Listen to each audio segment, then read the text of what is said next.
Okay, well, we have seen today, I don't need that, do I? We've seen today how heritage engineering is not possible without cutting-edge technology and innovation. And we've discovered that engineering heritage SA is not like those medieval reenactment societies, constantly yearning to recreate the past. So the questions you have asked in this seminar were, what do the lessons of history teach us today? Why should we preserve our built heritage? How can we use our modern engineering knowledge to improve our work as heritage engineers? The question our final speaker wants to ask is, I wonder who is going to help us do this work? I wonder where our future heritage engineers are going to come from. Our next speaker volunteered her life as a research subject for this very question, because the minute she graduated university, she went straight into heritage engineering. And in some perverse twist of fate, the minute she mastered heritage engineering, she went straight into university. Her deadly mission as a lecturer at the University of Adelaide and at the University of South Australia is to educate our next generation of heritage engineers. And she is here today to propose a way to make this mission a success. Please show your appreciation for Rachel Zeuner.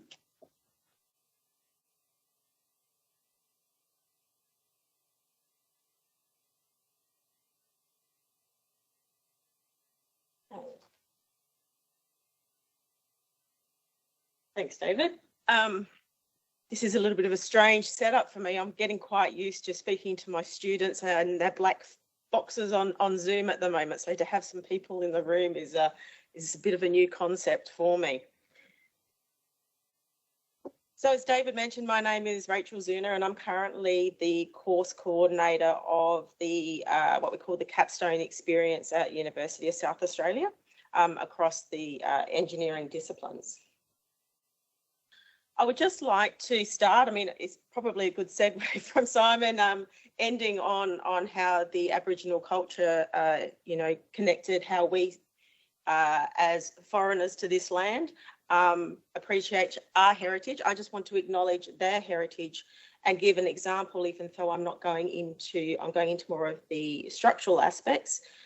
I'd just like to acknowledge the Indigenous peoples of Australia and give an example of one of their great engineering marvels, which is the Budge Bim, which was created over a period of 6,600 years and is one of the oldest and finest examples of aquaculture, and it's still in existence today.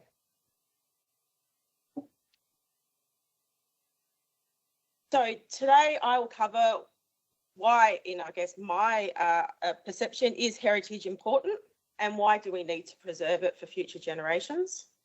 My focus will tend to be on the built structural heritage. However, that does not take away from all important heritage aspects.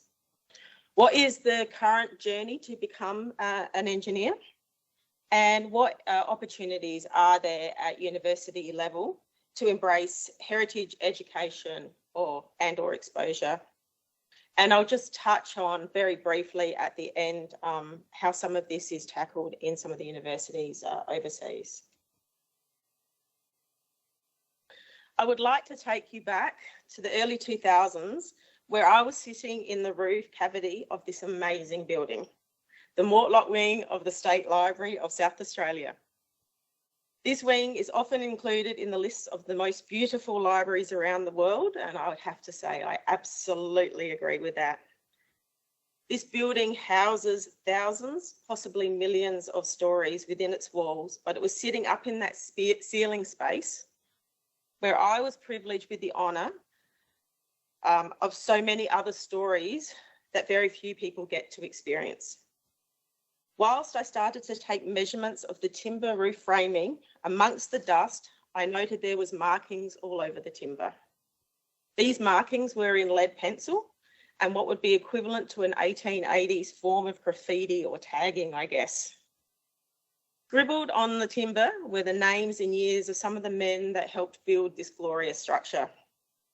I was one of the engineers tasked with ensuring this building's survival in the case of an earthquake, and I now felt linked to these men and this building. I wish it was in the days of the iPhone and I had some photo evidence as a record. However, whenever I see an image of this beautiful structure, or when I walk past the library, I clearly remember that day. So I think this also links in as to the theme of the History Month, which is past, present and wonder. Albert Einstein also said, "Learn from yesterday, live for today and prepare for the future." As you've seen by so many speakers today, heritage structures are an important part of our story. They are a tangible record of our past, and it is by understanding our past and acknowledging it, we are able to appreciate how as a society we have come to be the way we are.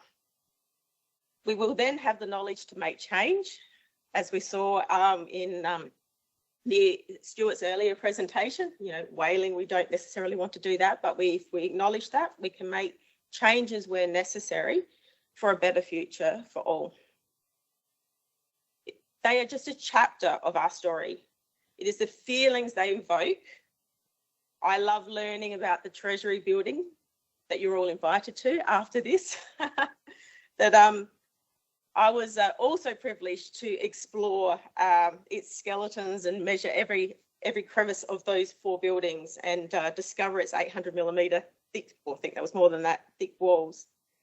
It is a feeling that you walk into those rooms, as Simon mentioned about the Repat Hospital, the connection that people have. And there is, of course, also the environmental sustainability issues of repurposing rather than demolishing and rebuilding. So what is the current path to becoming an engineer?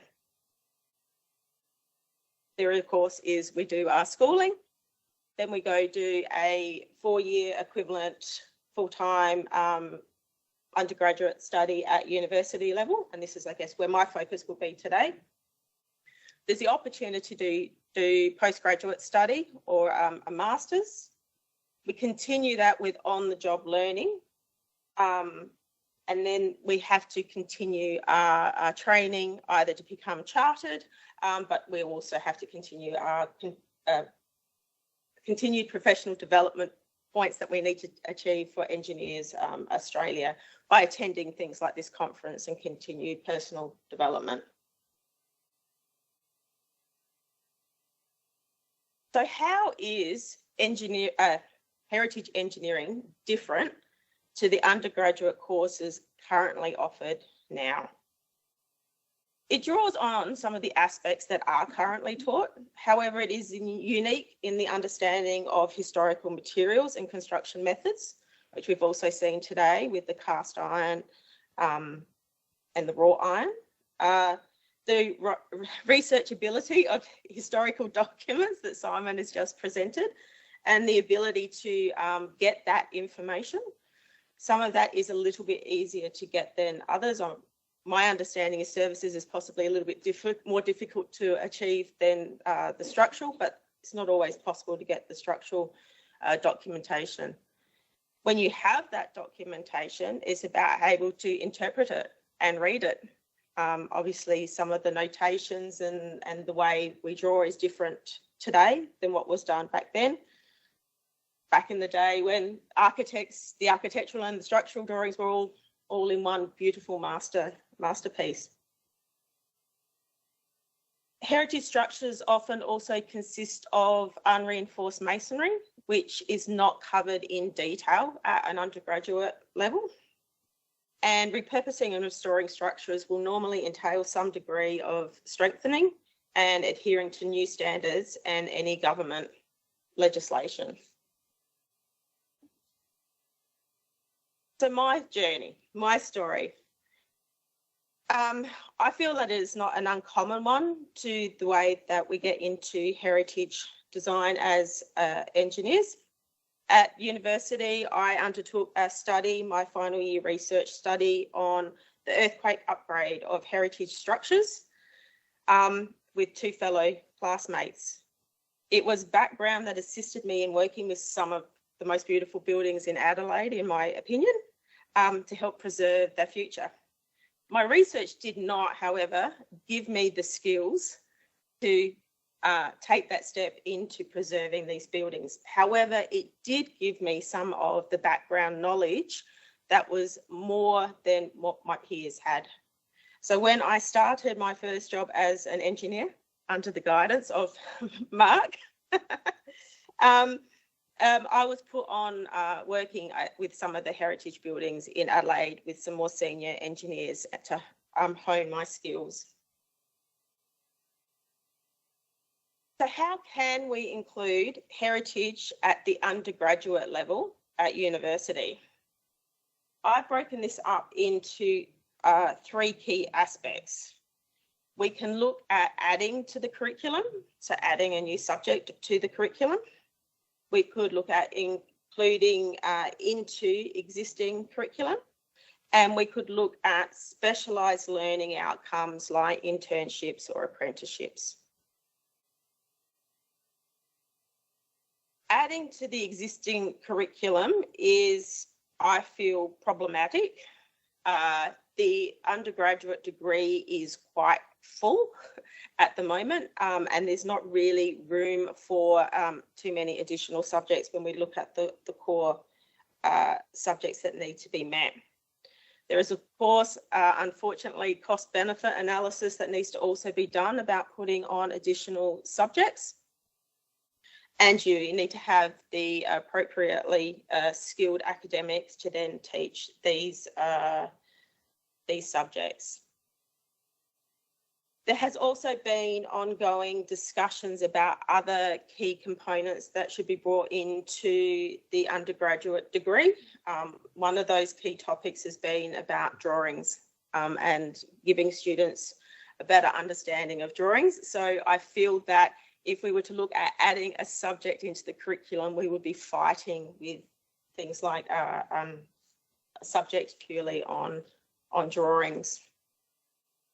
So if we were going to start looking at including into the existing curriculum, I have then broken that up into also 3 components. I've looked at general subjects, which are generally what I'll possibly predominantly the core subjects, research projects, and capstone or the final year design project.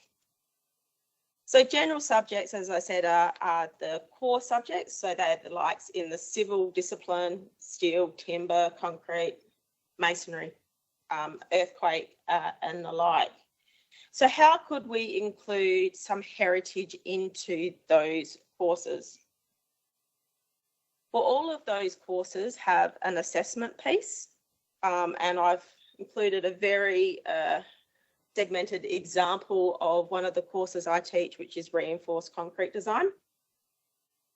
In reinforced concrete design, we get a real life building, we break it down and simplify it, and then the students need to design the slab, a beam, column, pad footing, and the like. So there is the opportunity of bringing the story of heritage into those assessment pieces and maybe including these design parts within either a retrofit or a heritage building. The limitations are, I feel it would only give students a taste of heritage. It's more just getting them to start thinking about the prospect of heritage. It's not necessarily going to give them the skills to go and do heritage design, but it would just give them a taste.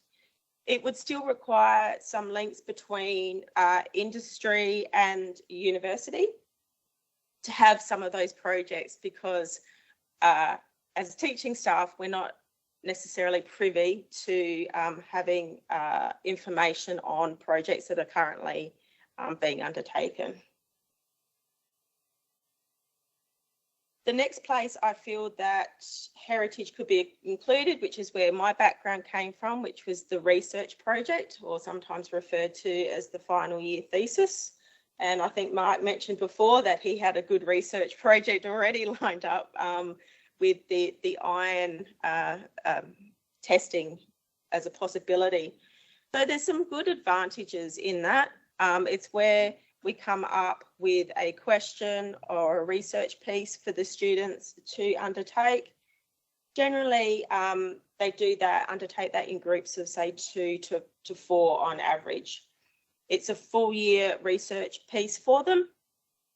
In the beginning, they undertake a full literature review, so looking at all of the current information and research that's available, and then they look at furthering that investigation. There is facilities at university to undertake testing, so depending on what the research piece is, some of that could involve testing in the labs, or alternatively, it might be software modelling or the like. The limitations on that are generally those projects are created by academics that are, it's based on their research and so where they're coming from. So you would need either academics that are sort of in the realm of heritage. However, there are projects that are put forward by industry. So by all means, industry can put forward recommendations for projects. And I know at UniSA, we are always looking for more research topics. When we have those projects from industry, though, we do look for the industry to then support the students in that process in a mentoring capacity. So once again, I'm talking about that collaboration between industry and university. The students need to select the project as well. So they get the choice of a list of projects that are available, and they need to put in their preference. So of course there needs to be the desire to want to undertake that project. And sometimes it can be a little bit more theoretical than practical. It would give the students a refined analysis of a component of heritage rather than maybe the broad aspect of heritage design overall. The course that's closest to my heart is the final year design project, or as I said that we call it at University of South Australia, the capstone project. I'll speak on behalf of how we do it at UniSA with the capstone project. What we do is we get a real life project that is preferably either under design or at the very early stages of design. We get new projects each semester, so we don't repeat. And we set up the students in roughly classes of about 20 as a pseudo consulting company. So we do that in pure streams of engineering. So we have civil classes, we have electrical classes, and we have mechanical classes. But I also do have a class which looks at multidisciplinary. So we have civil, electrical and mechanical students together. It's probably more complex to achieve, but I think the students probably get more out of that multidisciplinary feeding off each other and learning how to work with all of the different key components of the design. It gives them the opportunity for expansion into all learning aspects of the project. And I think one of the things that I've got out of many of the speakers today is the logistics. So getting them to get a real appreciation, not just of the technical components, but logistically how this is all going to go together. We do have a project at the moment in Capstone, which does have heritage, which we have David is the tutor in the course, which is for the St. Dominic's Priory College, their new middle school. It involves a new building, but it also looks at the retrofit of one of the heritage buildings on site, the St. Mary's building.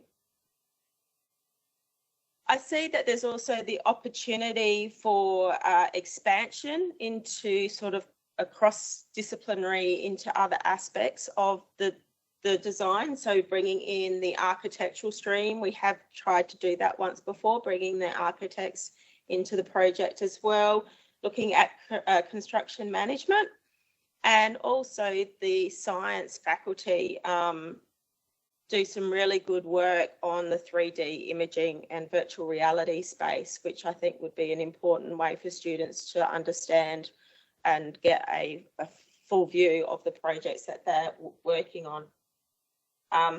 Unfortunately, I was hoping that I could link to a 3D walkthrough of the Treasury building, which is done by Project Live from UniSA.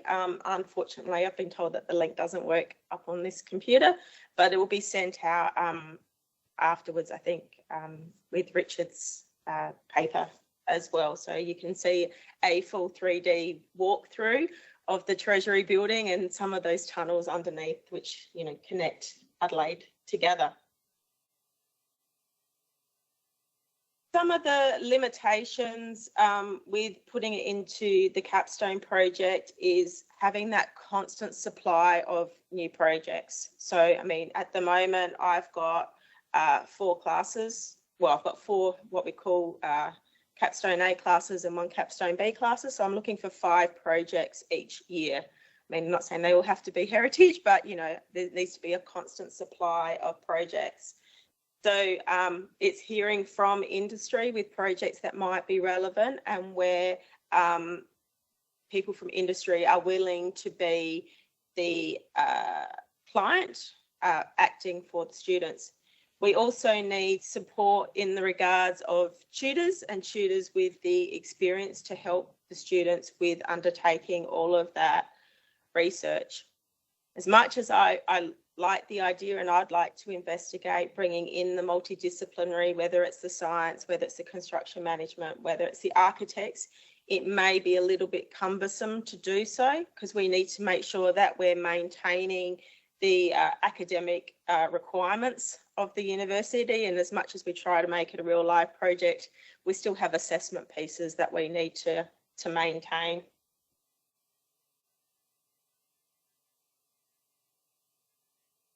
So I've had a brief look at the way heritage is dealt with at the universities overseas, and I've looked at the Carleton University in Canada, the University College of London, and the University of California, San Diego all have a heritage sub-branch, I think is probably the best way to describe it. And they all deal with it slightly different. The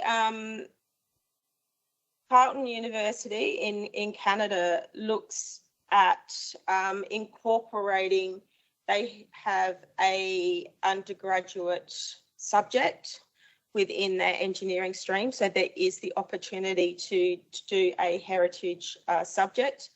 However, I have noticed it doesn't seem to have been active since COVID, so I'm not sure if COVID interfered with that process and whether it will come back online or not. They also do have a series of PhD research projects. They also do one-day training seminars and workshops, and they also look at doing internships within industry and helping facilitate those.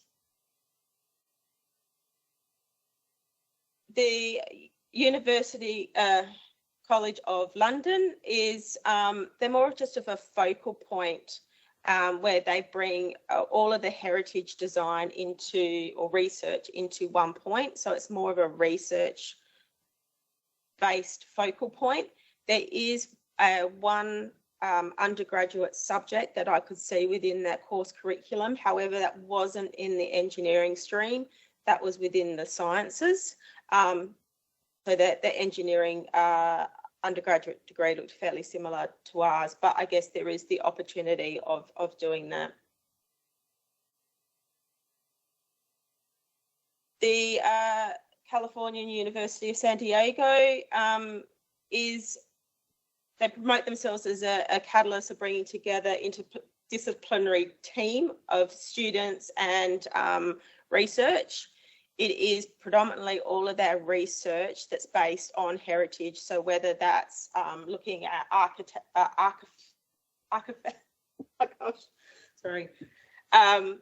all aspects, so that the science, the preservation of our ecology, and all of the engineering, all of the anything to do with heritage, not just built structure or engineering services, all comes to the one focal point. As much as I would love to say, I think this is the way we should go, I just don't see that that is something that's going to happen at this point of time. And especially if I guess we're looking at South Australia with the possibility of the mergers of the universities, I would say that having something like this within the universities is probably a long way off. Doesn't mean that it's not valid to maybe undertake more research on this space and see how it is undertaken overseas. And whether it might be something that's worthy of aiming for in the future. So in summary, my recommendations is let's start small before we start, looking at trying to bite off more than we can chew. Integrate with what we have as a starting point. Then we can look at further expansion. But ultimately, at the end of the day, I too, I guess, am here asking for volunteers in some form. I'm asking for the connection between the universities and industry, building those connections and supporting our next generation of engineers to help preserve these beautiful structures that we have so they can be enjoyed for many lifetimes yet to come. Thank you.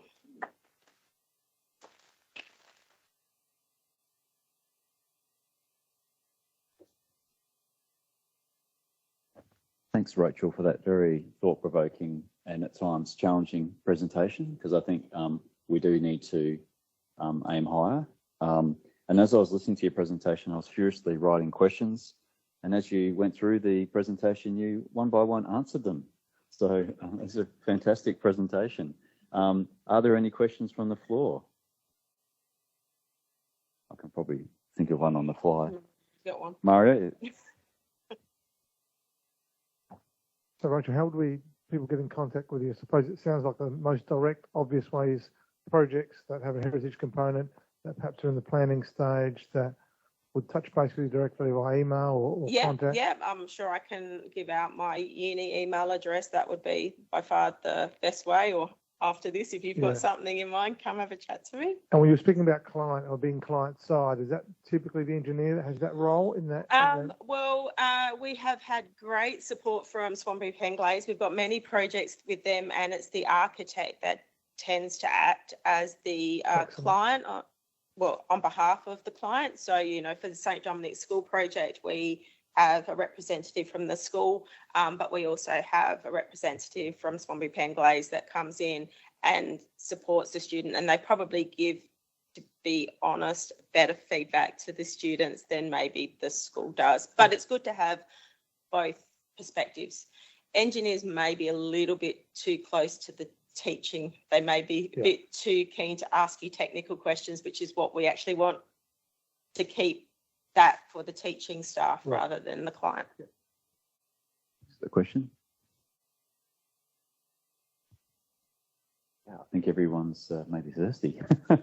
Oh, hang on, there's another question. Just a suggestion, working as a volunteer on the City of Adelaide project would be very beneficial.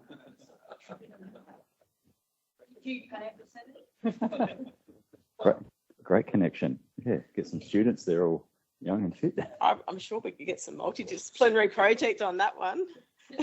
Someone could write a paper about it at the end, couldn't they? And research project. Research project. Wow, that's really good. Okay.